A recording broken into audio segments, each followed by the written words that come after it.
Encher as peças de enfeites e detalhes e arremates pode ser uma armadilha tremenda.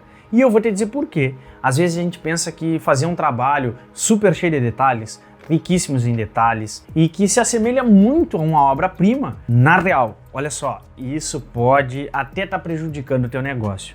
Justamente porque isso pode estar gerando um desequilíbrio nas tuas peças de artesanato. E aí, artesão empreendedor, outra buenas? Olha só, quando a gente fala de peças em artesanato, e a gente pode até deixar um contexto meio geral, né?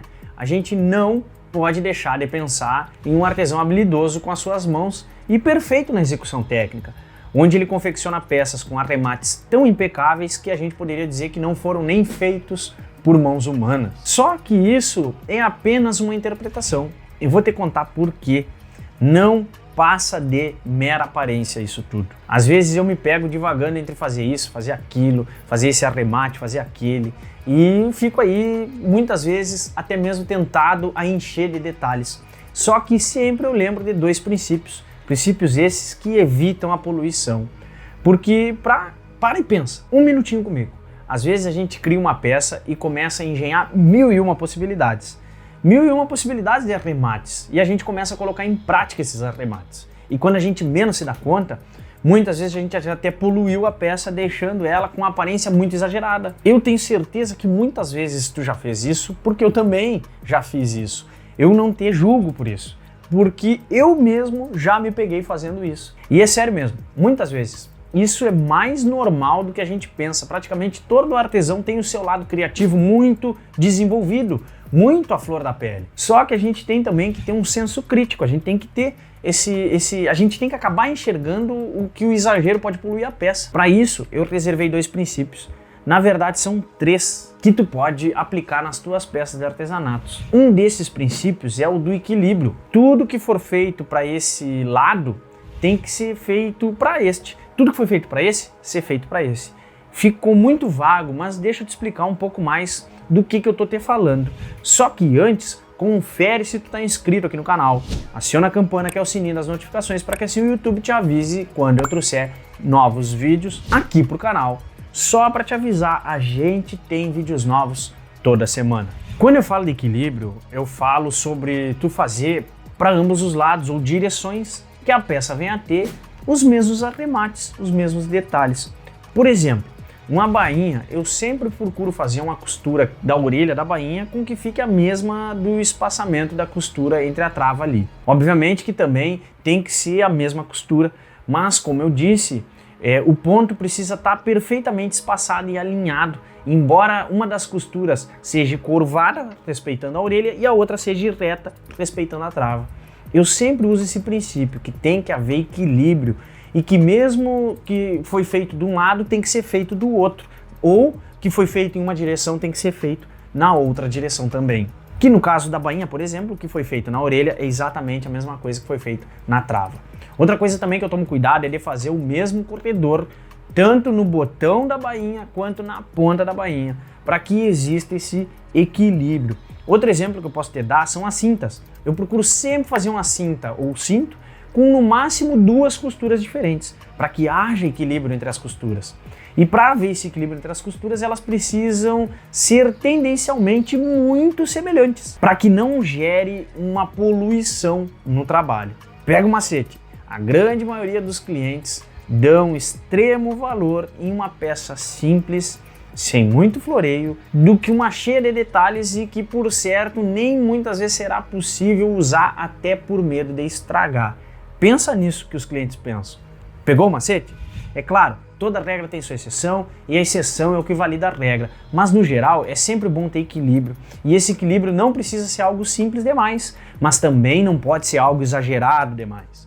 Por isso que se chama equilíbrio. Um outro exemplo que eu posso citar de equilíbrio são com os preparos, por exemplo, ou traias.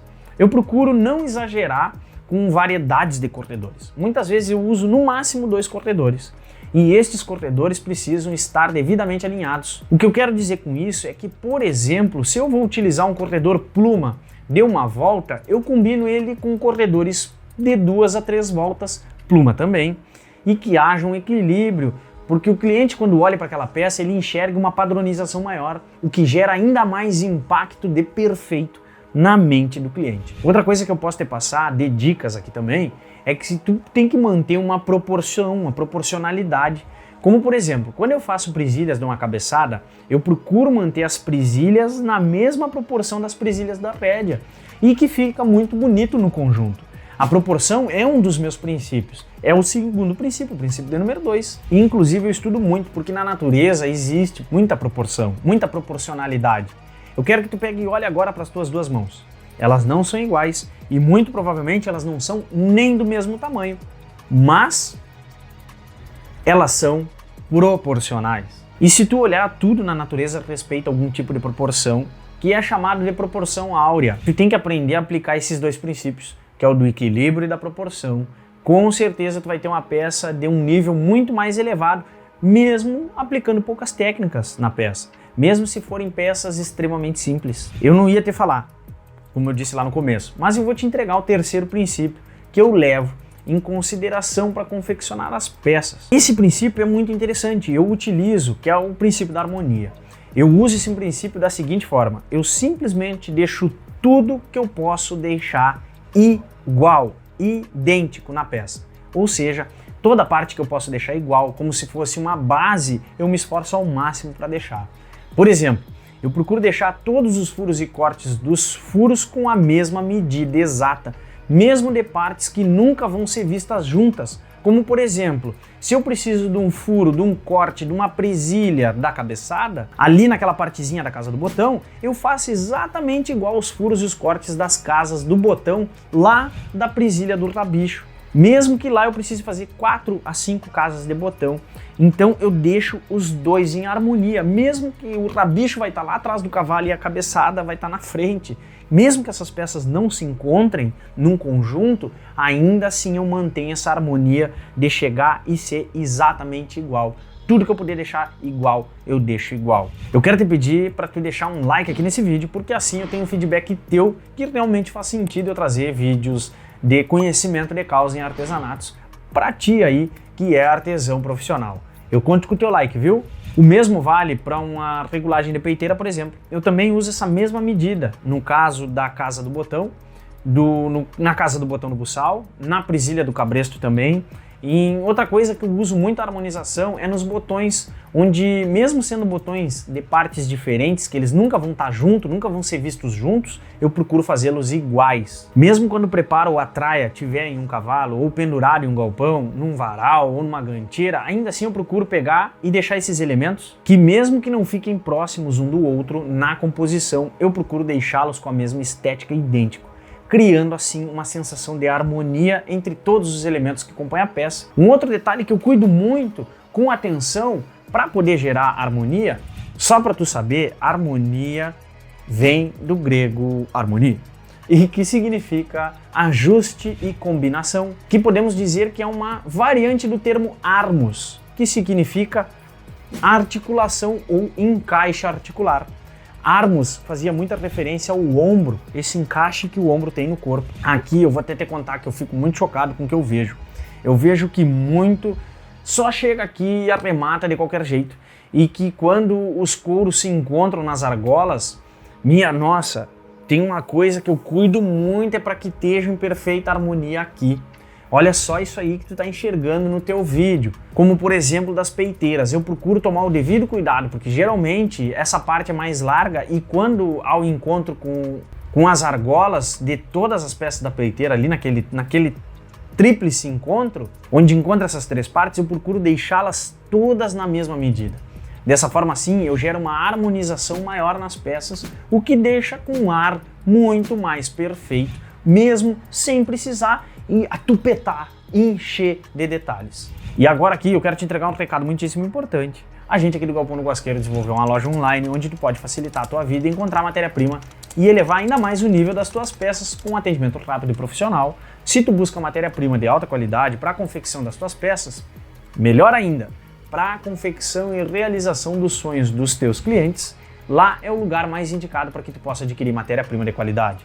E tu, como artesão, sabe quais são os 3 pilares que sustentam o artesanato? O pilar de número 1 é o teu conhecimento, Pilar de número 2 é a tua gestão e o pilar de número 3 é a matéria-prima. Tu precisa saber o que fazer, tu precisa cuidar do teu negócio, que é a gestão e a matéria-prima. Já falamos de artesanato, o negócio é de artesanatos, então tu precisa de matéria-prima. Olha só, 1/3 do teu negócio de artesanatos é matéria-prima. Portanto, ela tem que ser de altíssima qualidade. E agora que tu realmente sabe da importância de ter uma matéria-prima de qualidade, dá uma conferida na loja online do Galpão do Guasqueiro. Para ti poder acessar, clica no primeiro link da descrição. Só mais uma vez eu te falando e relembrando aí dos 3 pilares que eu uso na hora de confeccionar as peças, de criar as minhas peças de artesanatos. O princípio do equilíbrio, o princípio da proporcionalidade e o princípio da harmonização. Se tu juntar esses 3 princípios e aplicá-los nas tuas peças, tenha certeza que as tuas peças estarão em um nível de perfeição. Se tu te deu conta, são 3 atitudes simples, só que muitas vezes a gente usa elas de forma isolada.